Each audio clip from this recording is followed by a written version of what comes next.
ओम श्री परमात्मने नमः। अथ षोडशोऽध्यायः। श्रीभगवानुवाच अभयं सत्त्वसंशुद्धिर्ज्ञानयोगव्यवस्थितिः दानं दमश्च यज्ञश्च स्वाध्यायतपार्जवम् अहिंसा सत्यमक्रोधस्त्यागः शान्तिरपैशुनम् दयाभूतेषु लोलुत्वं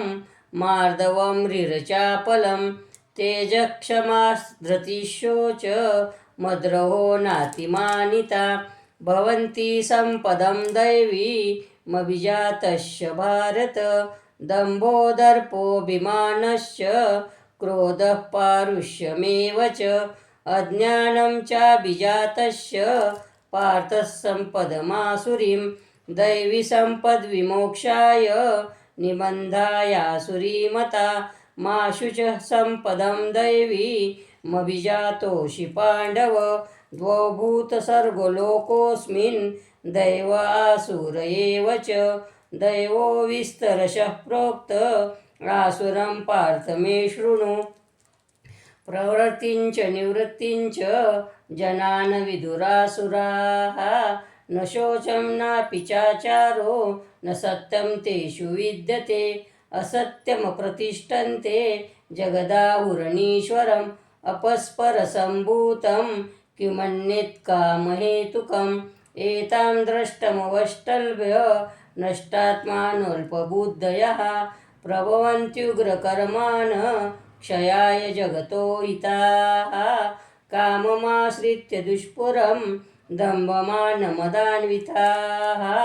मोहात् गृहीत्वात् सद्ग्रहान् प्रवर्तन्ते शुचिव्रताः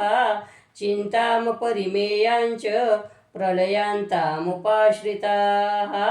कामोपभोगपरमा एतावदिति निश्चिताः आशापाशशतैर्बद्धा कामक्रोधपरायणाः इहन्ते कामभोगार्थ मन्यायेनार्थसञ्चयान् इदमद्य मया लब्धमिमं प्राप्स्ये मनोरथम् इदमस्तीदमपि मे भविष्यन्ति पुनरधनम्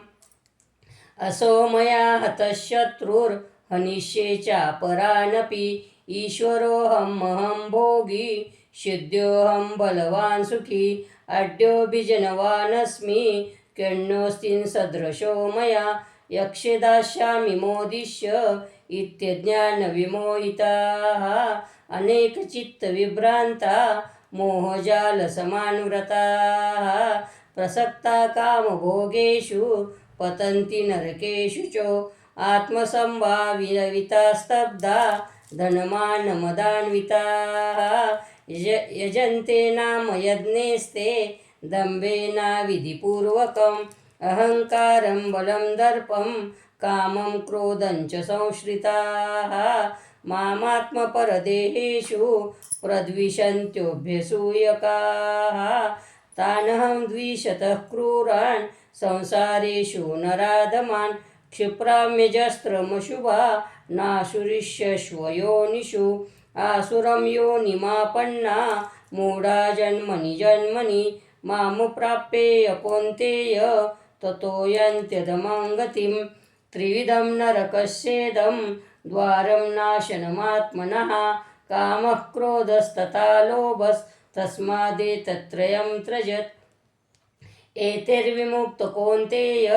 तमो द्वारैस्त्रिभिर्नरः आचार्यत्यात्मनः श्रेयस्ततो याति परां गतिं यः शास्त्रविधिमुत्सृज्य वर्तते कामकारतः न स सिद्धिमवाप्नोति न सुखं न परां गतिं तस्माच्छास्त्रं प्रमाणन्ते कार्याकार्यव्यवस्थितौ ज्ञात्वा शास्त्रविधानोक्तं कर्म कर्तुर्मिहार्हसि। ओम तत्सदिति श्रीमद्भगवद्गीतासूपनिषत्सु ब्रह्मविद्यायां योगशास्त्रे श्रीकृष्णार्जुनसंवादे दैवासुरसम्पद्विभागयोगो नाम षोडशोऽध्यायः।